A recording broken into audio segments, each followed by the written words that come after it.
Hər vaxtınız xeyir əziz üçüncülər, videonu izləyən valideynlər və müəllimlər, hər birinizi xoş gördüm. Birinci hissənin son tapşırığı olan 5-ci bölmə, yəni riyazi ifadələr və tənlik mövzusu ilə bugünlük yekunlaşdırırıq. Yəni birinci yarım il üzrə demək olar ki, bütün mövzulara toxunmuşuq, bütün mövzuların izahı kanalımda var. Buyurub baxa bilərsiniz, həm də testlər və çalışmalarla birlikdə. Bu da sonuncu tapşırığımız, çalışmamız olacaq. Monitoring imtahanlarına hazırlaşan şagirdlər üçün dəstək vəsaitidir. Gəlin B variantı, yəni sonuncu tapşırıq üzrə çalışmalarımıza birlikdə baxaq. İlk mətnimiz bədii mətndir, qocalmamağın sirridir. İstəsəniz videonu dayandırıb özünüz oxuyub suallara birlikdə cavab verək. İstəsəniz də mən oxuyum, siz dinləyin, suallara cavab verək. Baxın. Bu mətnin yarısı buradadır. Gəlin başlayaq. Biri vardı, biri yoxdu. Bir cavan vardı. O qocalmaqdan çox qorxurdu. Bu adam əlini ağdan qaraya vurmurdu. Ancaq yeyib yatırdı. Lakin yaş öz işini görməkdəydi. Onun qara saçları ağarırdı. Qaməti yavaş-yavaş əyilirdi. Qocalmaqdan qorxan adam eşitdi ki, bir dağda müdrik qoca yaşayır. Öz xeyirxah məsləhətlərini heç kəsdən əsirgəmir. O geyinib müdrik qocanın yanına yollandı. Gördü ki, müdrik qoca qan tər içində yer belləyir. Çatıb salam verdi. Müdrik qoca onun salamını aldı. Ancaq işindən ayrılmadı. Qocalmaqdan qorxan adam səbirlə gözlədi. Müdrik qoca isə işləyirdi. Gün batanda o, alnının tərini silib tarladan çıxdı. Qocalmaqdan qorxan adam müdrikə ilk sualı belə oldu. Müdrik baba, siz qocalmaqdan qorxmursunuz? Qoca dedi. Qorxuram. Bəs nə üçün belə qan tərə batıb yer belləyirsiniz? Deyə cavan təəccüblə soruşdu. Müdrik ona tərəf çevrilib sözə başladı. Mən elə qocalıqdan qorxduğum üçün işləyirəm. İşləmək cana xeyirdir. Ay oğul, qocalıq ancaq tənbəlləri və ondan qorxanları yaxalayır. Bu dünyada 110 il ömür sürmüşəm.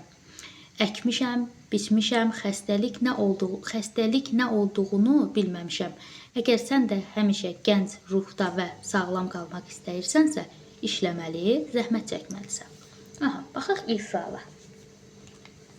İlk sualımız belədir.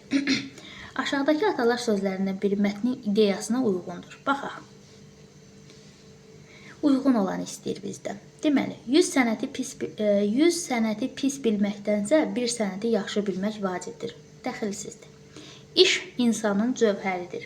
Bəli, bizə lazım olan atalar sözü, bu atalar sözüdür. B variantı doğru cavabımızdır.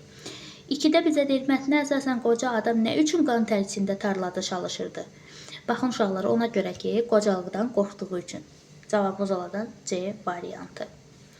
3-də deyir, müdrik qoca obrazı haqqında səhv fikrin müəyyən edir. Səhv fikir istəyirsə, baxırıq, işləməyi qocalığın dərmanı hesab edir.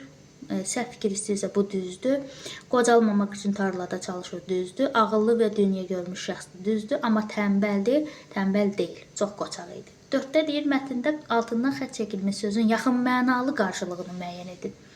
Yaxın mənalı qarşılığını istəyirsə, uşaqlar, burada olacaq deməli, yaşlı, qoca yaşlı. C variantı.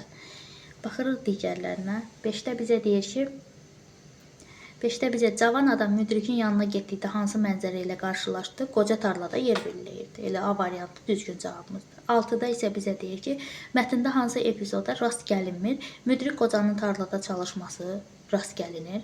Gəlinməyən istəyir. Cavanın qocalıqdan qorxması düzdür. Rast gəlir. Gənc adamın tənbəlliyi düzdür.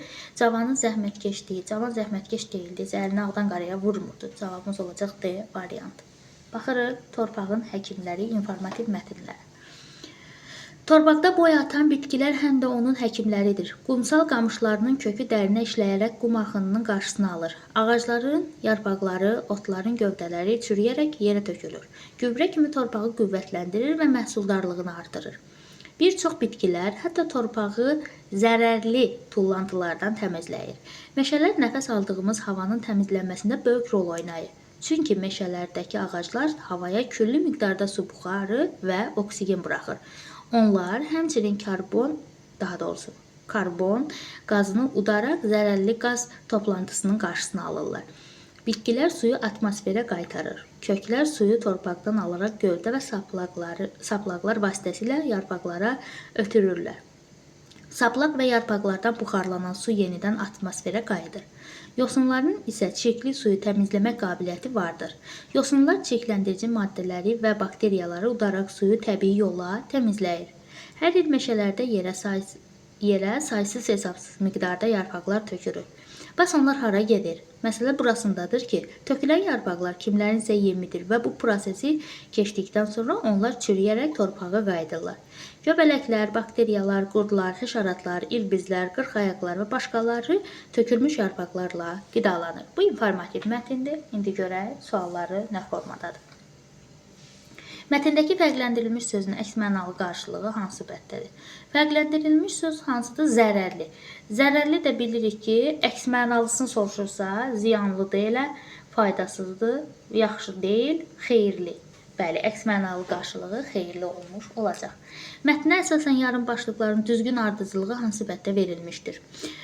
Deməli, burada bizə verilib, ilk öncə mən oxuyun bircəm, suyun təmizləməsində yosunların köməyi, yarpaqlarla qidalanan həşəratlar, bitkilərin torpağı tullantılardan təmizləməsi, havanın təmizləməsində meşələrin rolu. Düzgün ardıcıllığı istəyir, yəni hansı epizod daha öncə baş verib onu soruşur. Birinci bitkilərin torpağı tullantılardan təmizləməsi, yəni birinci 3. Daha sonra havanın təmizləməsində meşələrin rolu, sonra 2, 4. Daha sonra suyun təmizləməsində yosunların köməyi 3-cü olacaq. Yarpaqlarla qidalanan həşəratlar son abzasda idi. Bu da 4 olmuş olacaq. Bu da baxaq hansı variantdadır? Deməli, D variantında bizə verilmişdir. 9-da deyim, müəllif torpağın həkimləri dedikdə nəyi nəzərdə tutur? Uşaqlar, təbii ki də bitkiləri nəzərdə tutur. Ona görə olacaq C variantı. 10-da isə bizə deyir ki, mətnə əsasən meşələr havanı necə təmizləyir? Karbon qazını udub oksigeni buraxaraq bunu, ta ki uşaqlıqdan, yəni 1-ci sinifdən, həyat bilgisindən biz bilirik.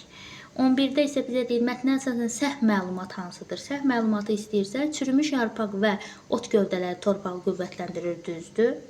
Həşərat və qurdlar tökülmüş yarpaqlarla qidalanır, düzdür. Su və çaylarda bitən yosunlar suyu çirkləndirir, səhvdir.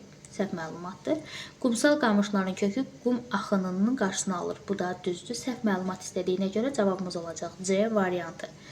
Mətndə birinin adı keçmir. Təbii ki də mətndə kirpinin adı keçmirdi. Səhv eləmirəmsə. İlbiz var, yarpaq var, göbələk var. Kirpinin adı çəkilmir. Uşaqlar, mətnimiz bu qədərdir. Baxırıq riyaziyyat tapşırıqlarına. Baxın, fikir verin, 6-cı bölümü artıq həndəsi fiqurlardır. Həndəsi fiqurlarda təbii ki də ikinci hissədə olmuş olacaq. Deməli, uşaqlar, onu da qeyd edim ki, kanala abunə olmağı, dostlarınızla bölüşməyi və videonu bəyənməyi unutmayın, əgər sizə faydalıdırsa. 13-dən deyir ki, verilən tənikdə dəyişənin qiyməti hansı ədəddən böyükdür? Yəni, burada bölünəni tapmaq üçün qisməti bölənə vururuq. Yəni, 36. 36 hansı ədəddən böyükdür? Təbii ki də 35-dən böyükdür. Yəni, 37 yox, 36 yox, 41 yox, 35-dən böyükdür.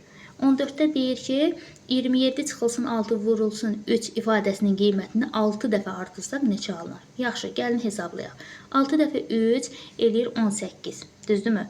27-dən 18 çıxsaq, deməli olacaq bizim üçün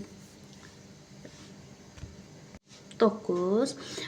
9-u da 6 dəfə artırsaq eləcək 54, yəni C variantı. 15-də deyir, hansı təlilik səhv həll olunub? A-ya baxırıq, böləni tapmaq üçün bölünəni qismətə bölürük, 8 alınıb, düzdür. B-yə baxırıq, 49 ilə 36-nı toplamalıydı. Çünki azalanı tapmaq üçün fərqin üzərində çıxılanı gəlirik, 13 alınmayacaq. Təbii ki də səhv əlin olunan avtomatik B variantı olmuş olacaq. 16-ya baxırıq, 16-da deyir B bərabərdir 45 olarsa hansı müqayisə doğru olar?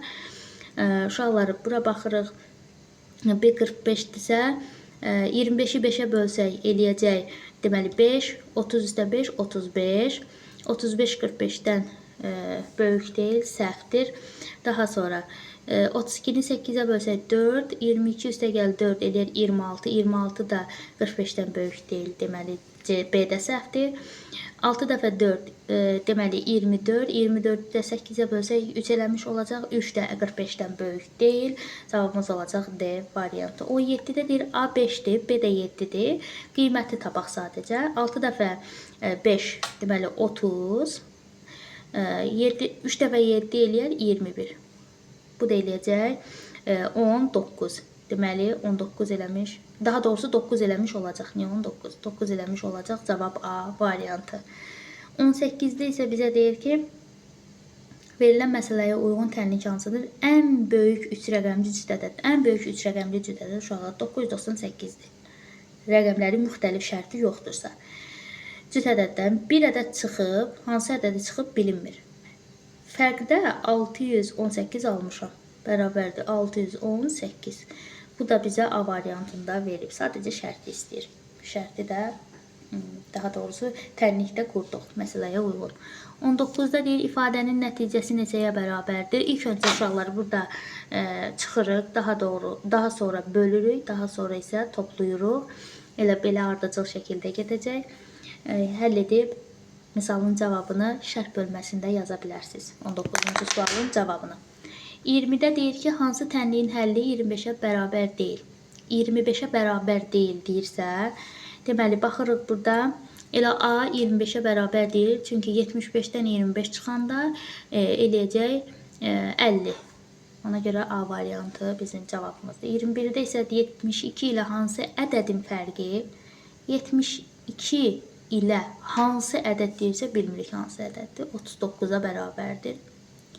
39-a bərabərdir. Bu da çıxılanı tapmaq üçün 72-dən 39-u çıxırıq, eləyir 33. Cavabımız B variantı olmuş olacaq. 22-də deyir, mağazada olan en sayda qələmdən 178-i satıldı. Mağazada qalan qələmlərin sayını göstərən riyazi ifadə hansıdır? Təbii ki də en sayda var idi, 178-i satılıbsa, yəni çıxılıb, ona görə də olacaq B variantı. 23-də deyir, tənliyi həll edin. 1, 2, 3, 4, 5, 6. 6 vurulsun. B bərabərdir 42. 42 də 6-ya bölən deyiləcək 7. 24-də baxırıq. Uyğunluğu müəyyən edin. 9 ilə 7-nin cəmindən açığın. 9 ilə 7-nin cəmindən açığın. Deməli, 1-də olacaq C. 1-də olacaq C. 2-də olacaq 9 ilə A-nın hasilinə 7 əlavə edin. Deməli, 2-də olacaq A, 3-də də B. Bu da olacaq hansı variantda baxaq görək. B variantında bizə verilmişdir.